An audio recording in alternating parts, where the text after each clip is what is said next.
Kim Jong-un, US President Donald Trump continues to vent at US allies, Canada and Europe. In a series of Twitter posts today morning, the US President, who left the G7 summit on Saturday and is now in Singapore to meet North Korean leaders, said, and I quote, "Fair trade is now to be called fool trade if it is not reciprocal." Trump also attacked Justin Trudeau, suggesting that the Canadian Prime Minister is very dishonest and weak and acts hurt when called out. All right, lots have been spoken for this big event, so all eyes are now going to be on this historic summit between the US President Donald Trump as well as North Korean leader Kim Jong-un. And also now let's take it straight to Singapore. CNBC's Nancy Hungerford is joining us from there.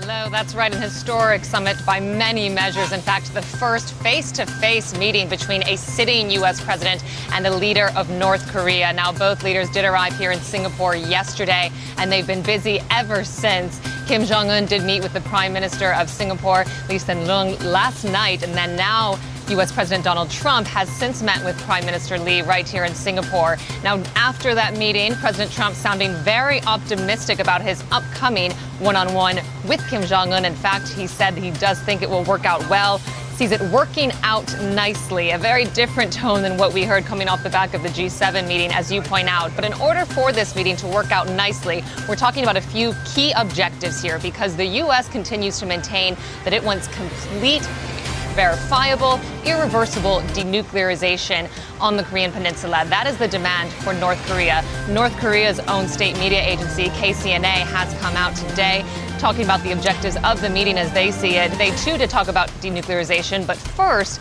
they said they're looking at a durable, long-lasting peace commitment. There's been suggestions as to whether or not we could see, in fact, a peace treaty of sorts signed here. President Trump, speaking at the White House just a few days ago after he received that letter from Kim Jong-un, did say that they were working towards peace. They want to normalize relations.